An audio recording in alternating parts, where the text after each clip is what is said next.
Hello students, welcome back to channel Dinesh sir live study. आप मेरे साथ सीख रहे हैं 12th स्टैंडर्ड साइंस का मैथ्स 2 का 6th चैप्टर डिफरेंशियल इक्वेशन। 2020 में आया हुआ 12th का नया सिलेबस। एक्सरसाइज 6.3 हमने स्टार्ट किया था। आप जानते ही हैं कि 6.3 जो एक्सरसाइज है काफ़ी बड़ा है। इसके अंदर स्टार्टिंग का जो मेन क्वेश्चन था, स्टार्टिंग का 1, वो हमने कर लिया था। उसके अंदर अप्रॉक्स 6 सब क्वेश्चन है। अब सेकंड जो ये क्वेश्चन है, solve the following differential equation. इसके अंदर 10 सब क्वेश्चन है जो आज हम लोग कोशिश करेंगे कंप्लीट करना है। जितना भी होगा उतना हम करेंगे। अभी तक जो आप कर रहे थे एक्सरसाइज 6.1 में, 6.2 में या 6.3 के 1 में, आप हर बार डिफरेंशिएट कर रहे थे, डेरिवेटिव ले रहे थे। अब हम लोग जो है, यानी अभी आप तक डिफरेंशियल इक्वेशन बना रहे थे, dy बाई डी एक्स लेके आ रहे थे। अब आपको ऐसे क्वेश्चन आएंगे जिसमें आपको dy by D x already मिलेगा, इक्वेशन में दिखेगा, और आपको ये जो डिफरेंशियल इक्वेशन ऑलरेडी दिए होंगे उनको सॉल्व करना है। सॉल्व करना मतलब इस डिफरेंशियल इक्वेशन में से डेरिवेटिव को हटाना है। तो कैसे करना है, क्या करना है, सारा मैं इस लेक्चर में बताऊंगा। बहुत ही इंटरेस्टिंग है। अभी तक आप डिफरेंशिएट करके dy बाई डी एक्स ला रहे थे, अब dy बाई डी एक्स दिया होगा तो उसको इंटीग्रेट करके हटाओगे। कैसे करना है, चलो स्टार्ट करते हैं। क्वेश्चन नंबर 2 के अंदर सबसे पहला जो क्वेश्चन है आपके सामने दिख रहा है, dy by D x is equal to 1 plus Y square upon 1 plus X square. इसी तरह से आप दूसरा क्वेश्चन भी यहाँ देख सकते हैं, log of dy by D x is equal to 2x plus 3y। यहाँ पर हर जगह dy बाई डी एक्स है। डेरिवेटिव लोगे तो क्या हो जाएगा, dy बाई डी एक्स जो है इसका derivative d2y by D x square हो जाएगा। हम डेरिवेटिव नहीं लेंगे, हमें सॉल्व करना डिफरेंशियल इक्वेशन को, यानी जो dy बाई डी एक्स है उसको हटा देना है। और उसका एक ही तरीका है, dy बाई डी एक्स लाने के लिए डिफरेंशिएट करते हैं, तो उसको हटाने के लिए इंटीग्रेट करना होगा। कैसे करेंगे, देखो सबसे पहले आप हर एक क्वेश्चन में यहाँ पर आप बाइफरकेट करोगे, दो अलग अलग भाग करोगे, यानी कि ग्रुपिंग करोगे। एक x वाले जितने टर्म है उसको एक साइड में रखोगे, y वाले सारे टर्म्स को एक साइड में रखोगे। सबसे पहला नियम ये याद रखना है कि x वाले सारे टर्म्स एक साथ, y वाले सारे टर्म्स दूसरे साइड में, ठीक है। dx और dy को डिनोमिनेटर में नहीं आने देना, dx और dy डिनोमिनेटर में ना आए, ये याद रखना। कैसे, मैं जो बता रहा हूँ बातों को ध्यान से रखो। यहाँ dy है, ओके, यहाँ पर 1 प्लस वाई स्क्वायर है, यहाँ dx नीचे, यहाँ 1 प्लस एक्स स्क्वायर डिनोमिनेटर में है। तो ये dx dy के साथ है, यहाँ y के साथ x है। कुछ ऐसा करो कि ये जो y वाला टर्म है ये dy के साथ आ जाए, और कुछ ऐसा करो कि x वाला जो टर्म है dx के साथ आ जाए। हर क्वेश्चन में यही करना। स्टार्टिंग के क्वेश्चन बताने में जरा टाइम लगेगा क्योंकि मैं सारी बेसिक्स भी बताऊंगा साथ में आपको। तो अब देखो ये dy ऊपर है, इसको दूसरी तरफ मत लेके जाओ। ये dx नीचे डिनोमिनेटर में, इसको ले जाओ, क्योंकि dx और dy डिनोमिनेटर में नहीं आने चाहिए। तो ये dx में ले जाता हूँ इक्वल की दूसरी तरफ, ये dx यहाँ पर आ गया, तो ये अपॉन में था तो यहाँ ऊपर आ गया। अब ये dy यहीं रह गया, ठीक है। तो सबसे पहले dy और dx को मैंने अलग किया। अब ये जो y वाला टर्म है 1 प्लस वाई स्क्वायर, ये यहाँ पर है। मैंने कहा इसको dy के साथ लाना चाहिए, बट ये तो न्यूमरेटर में, अगर वो इक्वल के इस तरफ आएगा तो डिनोमिनेटर में आ जाएगा, नीचे आ जाएगा। तो ये 1 प्लस वाई स्क्वायर को इस तरफ लाओ, ये हो गया 1 अपॉन 1 प्लस वाई स्क्वायर, इस तरह से हो गया। और यहाँ ऑलरेडी dx आ चुका है, ये हट जाएगा तो 1 आ जाएगा अपॉन 1 प्लस एक्स स्क्वायर, यहीं रखो। ऐसा क्यों किया, dx यहाँ है तो x वाले टर्म को राइट साइड में रखो, y यहाँ लेफ्ट साइड में है तो y वाले टर्म्स को यहाँ रखो। इतना होने के बाद क्या कर सकते हैं आप, इंटीग्रेटिंग बोथ साइड। क्या करेंगे आप, इंटीग्रेटिंग। देखो अभी तक डिफरेंशिएशन कर रहे थे, अब इंटीग्रेशन करना है, बिकॉज ऑलरेडी यहाँ पर आपको डिफरेंशियल इक्वेशन दिया है, dy बाई डी एक्स को हटाना है। तो इंटीग्रेट करोगे तो दोनों साइड में इंटीग्रेशन लेके आओ, 1 upon 1 plus Y square dy, 1 upon 1 plus X square dx, और इसका इंटीग्रेशन। ओके, अब इंटीग्रेशन कैसे करते हैं आपको याद ही है। एक बेसिक कंसेप्ट देखो, tan इनवर्स x का अगर आप डेरिवेटिव लेते हो तो 1 अपॉन 1 प्लस एक्स स्क्वायर आता है। tan इनवर्स x का derivative 1 upon 1 plus X square आता है। तो अगर इसका इंटीग्रेशन करोगे इसका, तो ये आएगा। तो यहाँ पर देखो 1 अपॉन 1 प्लस वाई स्क्वायर है, इसकी बात करेंगे 1 अपॉन 1 प्लस एक्स स्क्वायर है, तो इसका इंटीग्रेशन आ जाएगा tan इनवर्स x, और 1 अपॉन 1 प्लस वाई स्क्वायर है, इसी तरह से ये हो जाएगा tan इनवर्स y। समझ में आ रहा है, y है तो y, और ये विथ रिस्पेक्ट टू y था इसलिए अगेन डेरिवेटिव या कुछ लेने की जरूरत नहीं। ये विथ रिस्पेक्ट टू x है, तो यहाँ जैसे x और विथ रिस्पेक्ट टू x है तो सिंपल फार्मूला लगाया, वैसे y with respect to y है, विथ रिस्पेक्ट टू x नहीं है, तो सिंपल फार्मूला लगाया। अब इंटीग्रेशन लेने का एक रूल आपको ये भी पता है कि जब भी हम इंटीग्रेशन करते हैं तो एक कांस्टेंट आता है तो आप प्लस c यहाँ दे दो। अब यहाँ पर देखोगे जो ये क्वेश्चन नंबर 2 में फर्स्ट आपने किया था, जो क्वेश्चन था, क्वेश्चन के इक्वेशन में dy बाई डी एक्स था, बट जब आपने सोल्यूशन किया अब ये dy बाई डी एक्स आया क्या, नहीं। तो चाहिए तो आप इसको यहाँ ले सकते हो, tan inverse y minus tan inverse x c या तो ऐसे भी रखोगे तो भी चलेगा। तो ये हमारा जो है यहाँ पर सॉल्व हो चुका है, ये जो डिफरेंशियल इक्वेशन था उसका सोल्यूशन ये आ चुका है, ऐसे करना है। ठीक है, चलो सेकंड पे जाते हैं। सेकंड क्वेश्चन में देखोगे log dy by dx is equal to 2x plus 3y। अब यहाँ पर dy by dx जो है अलग से नहीं है, वो एंगल में आया है, या log जो log ऑफ दिस है, इस तरह से देख सकते हैं। और इसका एक log दिया हुआ है फंक्शन, तो क्या करना पड़ेगा, तो इस क्वेश्चन में dy और dx को अलग कैसे करें, वो तो कंबाइन होके आया है यहाँ पर। तो इसको अलग करने के लिए हम एक तरीका लगाते हैं कि ये लॉगरिथमिक फॉर्म है, इस लॉगरिथमिक फॉर्म को एक्सपोनेंशियल फॉर्म में कर सकते हैं। क्या होता है, देखो एक तरीका होता है log of b to the base a is equal to x। अगर ये लॉगरिथमिक फॉर्म है तो इसको एक्सपोनेंशियल फॉर्म कर सकते हैं। ये जो बेस a है ना, base a, this a to the power x is equal to ये b हो जाएगा, a raise to x is equal to b हो जाएगा। तो वैसे ही यहाँ पर log dy by dx आपको दिख रहा है, तो यहाँ पर इसका बेस कुछ नहीं है तो e मान लेने का। कभी भी कैलकुलस में डिफरेंशियल या इंटीग्रेशन करते हो तो बेस e होता है log का। तो यहाँ पर लॉगरिथमिक फॉर्म को जब आप इस तरह से लॉगरिथमिक फॉर्म को एक्सपोनेंशियल करोगे तो क्या आएगा, e रेज टू दिस क्या है वो 2x plus 3y is equal to dy upon dx, ये आ जाएगा। जैसे मैंने ये सिखाया ना, ये कैसे सिखाया मैंने, वैसे कि ये जो e raise to this equal के बाद जो भी है वो पूरा, और इज इक्वल टू ये जो था, जैसे कि देखो a raise to x, okay, equal, जिसका लॉग था वो बाद में आ गया, जिसका लॉग था वो बाद में आ गया। ऐसा करने से लॉग हट गया लॉगरिथमिक फॉर्म। बट ये dy और dx को अलग करना था, ये तो अलग खुल के आ गया। अभी भी 2x और 3y अलग नहीं हुए, इनको भी अलग करना है, क्योंकि मुझे x वाले सारे टर्म्स एक साथ लेके जाना है और y वाले सारे टर्म्स एक साथ लेके आना है। तो मैं क्या करूंगा, ये पावर में है ना, तो जो इंडाइसिस रूल होता है वो अप्लाई करते हैं।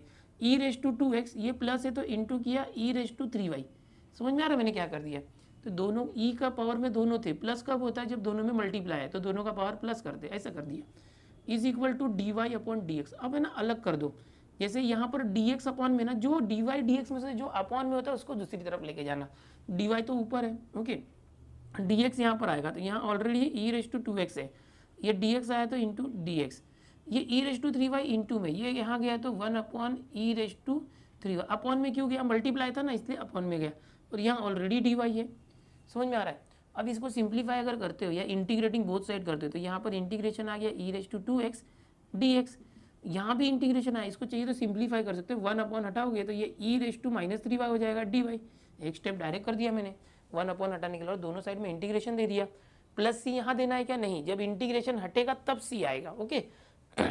अब e raise to 2x with respect to x, integration क्या होगा, देखो ई रेज टू 2x का integration e raise to 2x ही रहेगा, बट x के बदले 2x है तो 2x का डेरिवेटिव निकालो 2 और उससे डिवाइड कर दो।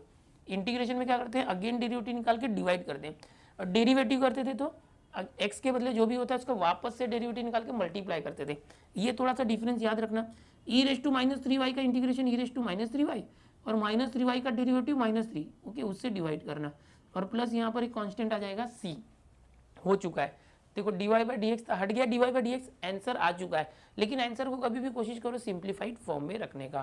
तो यहाँ पर देखोगे तो ये क्या है, देखो क्रॉस मल्टीप्लाई कर दो, ये 2 यहाँ गया, -3 यहाँ आया, सो -3 ई रेज टू 2x, और ये 2 यहाँ पर गया तो 2 times e raise to -3y plus C, ये इस तरह से है। लेकिन ये 2 यहाँ जाएगा तो c से भी मल्टीप्लाई हो जाएगा, सो ये 2 इंटू सी हो गया, मतलब समझे नहीं, यहाँ पर ये क्रॉस मल्टीप्लाई इस तरह से नहीं कर सकते बिकॉज ये प्लस सी है, तो ये -3 यहाँ नहीं आएगा, जबकि प्लस सी यहाँ पर है, तो ओके, इसका क्रॉस मल्टीप्लाई करके तब आएगा। तो थोड़ा सा वापस से मैं ये स्टेप आपको बताता हूँ। देखो सिंप्लीफाई करने के लिए मैं क्या करता हूँ, सिंप्लीफाई करने के लिए यहाँ पर 2 और 3 का एलसीएम लेते हैं, यहाँ पर c अपॉन 1 है ना, इसको भी करना पड़ेगा, इसलिए 2 और 3 का एलसीएम 6 होता है, तो 6 से मल्टीप्लाई कर दो सब जगह, 6 से। सो यहाँ 6 से मल्टीप्लाई किया तो 2 3 ज़ा 6, तो 3 आ गया, 3 ई रेज टू 2x। यहाँ 6 से मल्टीप्लाई हुआ तो 3 2 ज़ा 6, तो 2 आ गया, और माइनस था 3 से 6 का 2 आया, ई रेज टू -3y, और यहाँ 6 से हुआ तो 6c। अब देखो 6c आया, ओके, अपॉन 1 ये समझो नहीं है, वो था ही नहीं, ओके।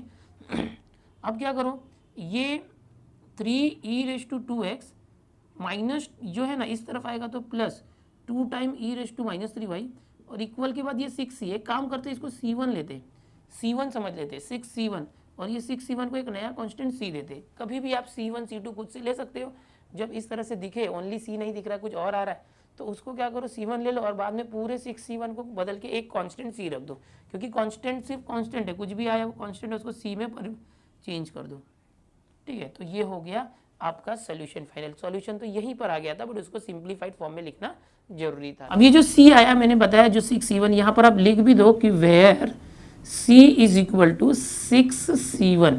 ओके, इस तरह से लिख दो ताकि आसान हो जाए। ओके, यहाँ पर दिखा देने का, तो इस तरह से है। चलो क्वेश्चन नंबर 1 और 2 हो गया है, कॉपी कर लो, आगे देखते हैं। आगे चल के देखते हैं, इसी तरह के बहुत सारे इंटरेस्टिंग क्वेश्चन है। थर्ड क्वेश्चन देखो, y minus X D Y by D X equal to 0। सबसे पहला एम आपका होना चाहिए कि dy और dx को अलग रखना है। dy के साथ y वाले टर्म आने चाहिए, dx के साथ x वाले टर्म आना चाहिए। आप यहाँ पर क्या करो, y यही रखो, ये जो minus X D Y by D X को उस तरफ ले जाओ तो plus X into D Y by D X हो चुका है। अब ये जो dx है ये नीचे है, कभी भी ऊपर होना चाहिए dy dx, तो dy तो ऊपर है ऑलरेडी, तो dy को वहीं रखो ऊपर। ये जो dx नीचे है वो इस तरफ आके यहाँ पर आ गया लेफ्ट हैंड साइड में। अब यहाँ जो y था वो y के पास जाना चाहिए, ये y था ऊपर, यहाँ आएगा तो 1/y हो जाएगा, और ये x भी ऊपर था उसको यहाँ dx के पास लाना पड़ेगा, तो x यहाँ है तो 1/x हो गया। इसके बाद integrating both side 1/x dx is equal to integration 1/y dy हो गया। अब क्या करोगे, देखो 1/x, देखो यहाँ पर log x का जो डेरिवेटिव आप लेते थे तो 1/x आता था, तो 1/x का इंटीग्रेशन log x होता है, तो इसका इंटीग्रेशन आ जाएगा log x, मॉड में रख सकते हैं या बिना मॉड के भी रखोगे चलेगा। इसका आ गया log y और एक कांस्टेंट आएगा c। अब यहाँ पर ये दोनों log है, log log कैंसिल भी नहीं कर सकते या कंपेयर भी नहीं कर सकते। ओके, प्लस c एक कांस्टेंट है, तो यहाँ पर जब भी log आता है तो एक ट्रिक याद रखो, मैं आपको बताता हूँ कि जो कांस्टेंट c है इसको आप इस तरह से मान सकते हो कि c1 मान सकते हो, और इसको ऐसे ले सकते हो log ऑफ x, और ये log y को इस तरफ लाते, ये log y को तो माइनस हो जाएगा log ऑफ y, और यहाँ पर ये जो c1 है इसको इस तरह से समझो कि log c है, क्योंकि ये कांस्टेंट है। कांस्टेंट को आप जो भी चाहिए यहाँ पर जो जरूरत होगी उसके हिसाब से बदल सकते हो। मैं log के फॉर्म में ला रहा हूँ ताकि ये log भी कंपेयर करके निकाल दूँ। तो यहाँ जो कांस्टेंट c1 आता है उसको खुद से मैंने log c ले लिया, ये log y को इस तरफ लाया था। अब दोनों में से log कॉमन लेंगे, तो जब log कॉमन लोगे तो क्या आएगा, log यहाँ से कॉमन आने के बाद ये x और ये माइनस है तो डिवीजन आ गया, और ये y, so log of x upon y is equal to log c। ओके, अब दोनों साइड में कंपेयर करोगे, देखो log log कैंसिल नहीं होता, हाँ log जिसका log है उस वैल्यू को कंपेयर कर सकते हैं। तो comparing both side log log हट जाएगा, ये आ जाएगा x upon y is equal to c, और finally x is equal to ये y यहाँ गया तो सी y। तो काफ़ी सिंप्लीफाइड फॉर्म हो गया। आपने देखा ये जो क्वेश्चन था उसको हमने बहुत ही आसान तरीके से सिंप्लीफाई कर दिया। तो ये जो ट्रिक है याद रखो, कांस्टेंट को आप अपने हिसाब से ज़रूरत के हिसाब से बदल सकते हो। ठीक है, चलो देखते हैं फोर्थ वाला। फोर्थ क्वेश्चन में दिया है sec square x tan y d x plus sec square y tan x D y. तो हमेशा की तरह जैसे मैंने बताया कि डी एक्स और डी वाई को अलग करना है, तो यहाँ पर एक्स और वाई और डी एक्स मिक्स है, देखो एक्स वाई एक साथ है, यहाँ वाई और एक्स और डी वाई मिक्स है, तो दोनों को अलग करना चाहिए, एक्स फैमिली वाई फैमिली। तो यहाँ पर क्या करो, सेक्स स्क्वायर एक्स और टैन वाई और डी एक्स को यहीं रखो, ये प्लस करके जो टर्म दिया उसको उस तरफ ले जाओ, वहाँ जीरो वो हट जाएगा, ये माइनस में आ जाएगा, sec square y tan x और डी वाई। अब क्या करोगे, देखो ये x वाला टर्म है dx और ये सेक्स स्क्वायर एक्स है, ये y जो है बीच में घुसपैठिया आया है, सैंडविच हो गया। देखो x और dx के बीच में y वाला सैंडविच है, इसको उठा के फेंको उस साइड राइट साइड। और यहाँ पर देखो सेक्स स्क्वायर y और dy, ये dy है तो यहाँ पर y वाले टर्म रखना चाहिए dy के साथ। यहाँ tan x बीच में सैंडविच हुआ है, उसकी जरूरत नहीं है, उसको लेफ्ट हैंड साइड में लेके आओ। तो कैसे करेंगे, देखो सेक्स स्क्वायर एक्स ओके, और ये tan x इंटू है, यहाँ पर आके डिवाइड हो गया tan x, और ये dx okay is equal to, यहाँ माइनस है sec square y tan x तो यहाँ आया, ऐसे ही tan y जो है ना ये उस तरफ चला जाएगा, तो ये इंटू है अपॉन में आ गया tan y, और यहाँ पर क्या आ गया dy, तो ये आ चुका है। फिर नेक्स्ट स्टेप में क्या करोगे, इंटीग्रेटिंग बोथ साइड। मैं यहीं पर कर देता हूँ, आप नेक्स्ट स्टेप में करना इंटीग्रेटिंग बोथ साइड। यहाँ माइनस है, इस तरह से कर दिया। अब क्या होगा, देखो आपको याद है कि इंटीग्रेशन में मैंने आपको सिखाया था कि डिनोमिनेटर में कोई फंक्शन है और उसी का डेरिवेटिव ऊपर प्रेजेंट है, उसी का डेरिवेटिव न्यूमरेटर में है और विद रेस्पेक्ट टू एक्स है। समझो integration of F dash x upon F x, यानी डिनोमिनेटर में कोई फंक्शन है उसका डेरिवेटिव ऊपर है, तो इसका आंसर क्या आता था, log of F x, log of denominator. याद आ रहा है? यस, नहीं भी आ रहा है तो याद कर लो, ये है। तो ये tan x है, उसका डेरिवेटिव देखो ऊपर सेक्स स्क्वायर एक्स है, यहाँ tan y का डेरिवेटिव ऊपर सेक्स स्क्वायर y है, तो इसका इंटीग्रेशन क्या आएगा, लॉग ऑफ tan x आ जाएगा। ठीक है, log of tan x is equal to, यहाँ माइनस है, इसका क्या जाएगा, लॉग ऑफ जो डिनोमिनेटर है tan y है ना, लॉग ऑफ डिनोमिनेटर ओके, और फिर प्लस एक कांस्टेंट c आएगा। अब देखो बिल्कुल इस तरह से आ गया, log of x is equal to log y plus C1 आ गया। तो इसी तरह से x और y की जगह पे tan x tan y आया। तो अब आप क्या करो कि इसको यहाँ लाओ और C1 को मॉडिफाई करो, लॉग tan x और ये माइनस यहाँ है तो प्लस लॉग tan y और इज इक्वल टू जो C1 था उसको क्या कर दो लॉग C कर दो, है ना। जैसे यहाँ किए थे ना C1 को लॉग C। ये ट्रिक याद रखो हमेशा, क्योंकि जब भी लॉग आएगा तो दोनों साइड में लॉग लाने के लिए करना चाहिए। अब ये लॉग है तो लॉग है और ये प्लस है तो लॉग कॉमन ले सकते हो और ये tan x है और यहाँ पर क्या हो जाएगा, ये प्लस का इंटू हो जाएगा और ये tan y आ जाएगा, tan x into tan y, यहाँ log c है। ओके, अब यहाँ पर मॉड रख सकते हो, लॉग के बाद मॉड रखने की कोशिश करो हमेशा। लॉग जो है कंपेयर कर दो, लॉग हट जाएगा, tan x into tan y, into को क्रॉस करो या डॉट चलता है यहाँ पर, इज इक्वल टू c। तो ये आ चुका है। ये इंटू क्रॉस और डॉट दोनों का मतलब मल्टीप्लाई होता है और यहाँ पर हम वेक्टर्स की बात नहीं कर रहे हैं, हमेशा स्केलर क्वांटिटी ही होता है। So tan x into tan y equal to c। देखो क्वेश्चन जो था इसमें dx और dy था, डिफरेंशिएशन था। इंटीग्रेट किया हमने, सबसे पहले दोनों को हमने बाइफरकेट कर दिया, छाट दिया और उसके बाद क्या किया कि उसको इंटीग्रेशन करके हमने सिंपली ला दिया है। तो ये बहुत ही ईजी होता है, मज़ा आता है करने में, इंटरेस्टिंग सम है। आप लोग करोगे तो आपने स्टॉप करके ना आगे खुद से करने की कोशिश करो। मैं जो बता रहा हूँ अभी स्टार्टिंग के 4 क्वेश्चन हुए, मैंने ट्रिक बता दिया, तो आपको क्या करना चाहिए, आगे के क्वेश्चन खुद से ट्राई करने चाहिए। समझ में आ रहा है? चलो इसको कॉपी करो, आगे देखते हैं। अभी जो हमने क्वेश्चन किया था सिमिलर उसके जैसा ही 5th क्वेश्चन है, देखो सेक्स स्क्वायर और tan x था, उसी के जैसा है। कैसे करोगे ये, आप पहले तो वीडियो को स्टॉप कर दो यहाँ पर, ठीक है, और खुद से ट्राई करो। उसके बाद मैं सॉल्व कर रहा हूँ वो मैच कर लेना, आ जाएगा तो आपको बहुत खुशी मिलेगी अंदर से। Yes I have done by my own, यानी कि अपने आप से किया है, आपको बहुत मजा आएगा। ठीक है, अभी आपने खुद से किया है तो आगे देखो, नहीं भी किया होगा तो देखो। चलो cos x into cos y और dy है, ये माइनस वाला जो टर्म है उसको राइट साइड लेके जाओ, तो ये क्या हो जाएगा sin x sin y और dx हो गया, है ना, इक्वल टू 0 हट गया, माइनस था तो पॉजिटिव हो गया। अब यहाँ cos x और dy cos y है, तो ये dy है ना वो इंपॉर्टेंट है, dy यहाँ है cos y यहाँ है, इक्वल यहाँ देखो sin x और dx है, देखो sin x और dx है, ये dx इंपॉर्टेंट। dx को हम यहाँ वहाँ नहीं कर सकते क्योंकि ऊपर है, अपॉन में है क्या, नहीं, अपॉन में dx होगा तो दूसरी तरफ ले जाना। अब यहाँ पर cos y dy है, ये cos x है, तो y वालों के बीच में x क्या कर रहा है, तेरा कुछ काम नहीं है, तू निकल वहाँ पर। ये जो cos x है इसको राइट साइड में ले जाओ दूसरी तरफ, ये इंटू दिया है, cos x यहाँ जाएगा तो अपॉन में चला गया cos x, समझ में आ गया। वैसे ही sin x dx यहाँ था तो sin y का यहाँ बीच में क्या सैंडविच काम, तो इधर आ जा बेटा, तो sin y यहाँ पर आ गया तो अपॉन में आ गया sin y, इस तरह से। अब देखोगे तो sin y का डेरिवेटिव cos y होता है, पिछले क्वेश्चन को ही रिफर करो, cos x का डेरिवेटिव माइनस sin x होता है, तो यहाँ माइनस एक चाहिए। एक काम करते एक स्टेप और लिखता हूँ मैं, cos y upon sin y as it is लिखता हूँ dy, और यहाँ पर sin x upon cos x लिखता हूँ मैं, और dx यहाँ पर एक माइनस लिखता हूँ इस तरह से, और बाहर भी एक माइनस, माइनस माइनस प्लस हो जाएगा, अरेंज हो गया। अब इंटीग्रेट कर दो इसको, क्या करोगे, माइनस बाहर लिया एडजस्ट किया, इंटीग्रेटिंग बोथ साइड, लिखने की जरूरत नहीं है, डायरेक्ट इंटीग्रेशन साइन दे दो।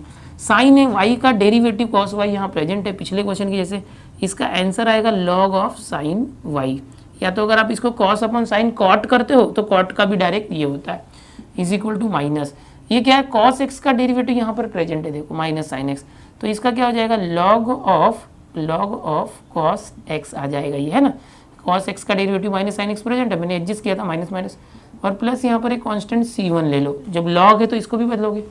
अब ये log है, log sin y, और यहाँ पर माइनस है, इस तरफ आए तो प्लस हो जाएगा, log cos x हो गया, और इक्वल के उस साइड जो c1 था उसको log c कर दो, समझ में आ रहा है। अब क्या करोगे कि log कॉमन ले लो, यहाँ पर इन दोनों में लेफ्ट साइड में log कॉमन, तो ये sin y था, जब भी log कॉमन लेते प्लस का इंटू हो जाता है, अगर माइनस होगा तो डिवाइड हो जाएगा, और यहाँ पर है cos x is equal to log c, okay, इस तरह से। अब कंपेयरिंग बोथ साइड, log हट जाएगा, sin y into cos x, तो ये आ गया sin y into cos x is equal to c, तो ये आपका सिंपली सॉल्यूशन आ गया, हो चुका है। हमारा मेन मकसद क्या था कि ये जो डिफरेंशियल इक्वेशन है, अब आप बोलोगे पता कैसे चला डिफरेंशियल है, दिया है ना क्वेश्चन में, और यहाँ पर dx और dy से पहचानेंगे, बोला गया है कि सॉल्व करो डिफरेंशियल इक्वेशन को, इसको सॉल्व करने का ये तरीका 4th के जैसा ही 5th था, और यहाँ पर ये आंसर आया। अगर cos x पहले sin y बाद में आता तो भी चलेगा, कोई प्रॉब्लम नहीं है, आगे पीछे आया तो चलेगा। तो ये इसका सोल्यूशन हो चुका है 5th का, बिल्कुल 4th के जैसा। अब 6th वाला क्वेश्चन देख लो, ये तो काफ़ी आसान है, dy upon D x is equal to minus k दिया है, वेयर के इज कॉन्स्टेंट, तो सिंपली क्या करो, dy ऊपर है तो उसको मत हिलाओ, अपॉन में dx है तो अपॉन में नहीं होना चाहिए dy या dx, तो dx अपॉन में उसको उस तरफ ले जाओ, माइनस के dx हो गया। अब क्या करोगे, अगले स्टेप में इंटीग्रेशन कर दो, इंटीग्रेटिंग बोथ साइड इस तरह से। तो अब dy का इंटीग्रेशन क्या होगा, dy मतलब क्या है, देखो dy मतलब यहाँ पर आप मान सकते हो कि ये 1 है, 1 का इंटीग्रेशन है। ओके तो 1 का इंटीग्रेशन क्या होगा, 1 का integration with respect to y होता है, माइनस के कांस्टेंट है, यानी k इंटू 1 है, समझो k, देखो k कांस्टेंट है। अगर 5 होगा, 5 का इंटीग्रेशन करना है विद रिस्पेक्ट टू x, तो आंसर क्या था 5, उसमें x चिपका देते हैं। वैसे k है, k का integration with respect to x करना है, k के साथ x चिपका दो और एक कांस्टेंट ले लो c, समझ में आया।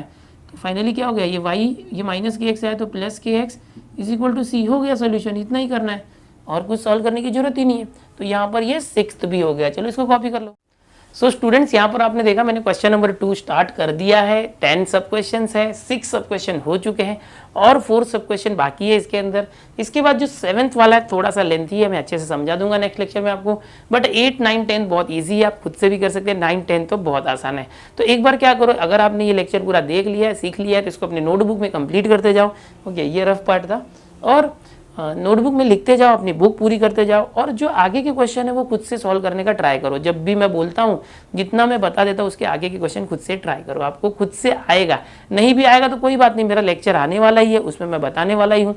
ओके अभी क्या हो रहा है कि मैं पहले आपको 1-1 घंटे के लेक्चर दे पाता था, अभी मुझे 11th साइंस, 11th कॉमर्स और 12th कॉमर्स के भी लेक्चर्स दे रहा हूँ, क्योंकि आप लोगों के तो लगभग पूरे हो गए 12th के, है ना। अब ये इसके बाद लाइन प्लान कराऊंगा तो पूरा सिलेबस हो जाएगा। तो मैं आपको कोशिश कर रहा हूँ जितना भी हो सके, तो वर्कलोड थोड़ा मेरा बढ़ गया है, ज़्यादा दिन भर रिकॉर्डिंग कर रहा हूँ, तो थोड़ा सा आप समझ के लो। मैं 1 घंटे के लेक्चर आपको नहीं दूंगा, 30 से 40 मिनट के वीडियो में रोज़ दूंगा, जितना भी हो सकेगा मैं आपको कराऊंगा। फिलहाल मेरा मकसद है कि फटाफट मैं सिलेबस आपको क्लियर करके दूँ। आप क्या करो, आगे फटाफट करते जाओ, प्रैक्टिस करते जाओ, जो चैप्टर्स के पीछे आप भी पढ़ो, मिसलिनियस जितना होता है खुद से करो। मिसलिनियस की सीरीज में अभी इस हफ्ते से चालू कर रहा हूँ, ठीक है। चलो अगर चैनल पर पहली बार आए हो और अभी भी सब्सक्राइब नहीं किया, यहाँ तक देख रहे हो लास्ट तक, मतलब अच्छे से समझ में आ रहा है तभी तो देख रहे हो, तो सब्सक्राइब एक बार चेक कर लो किया है कि नहीं। लाल बटन है, फ्री होता है वो, सब्सक्राइब बटन दबा के बाजू में एक बेल आइकन बटन होता है, घंटी का बटन, उसको दबा के ऑल को दबा देना और अपने दोस्तों में शेयर करो। 10वीं के, 11वीं कॉमर्स, साइंस, 11वीं 12वीं कॉमर्स सबके लेक्चर मैं चालू कर रहा हूँ और बहुत सारे लेक्चर ऑलरेडी अपलोडेड है। अपने दोस्तों में और आपके छोटे भाई बहन होंगे उनको जरूर बताएं। ओके फ्रेंड सर्कल में बताओ, ग्रुप्स में शेयर करो, ताकि अपने ये चैनल पर ज़्यादा लोग जुड़ सकें। बाय एवरीवन, मिलते हैं नेक्स्ट लेक्चर में।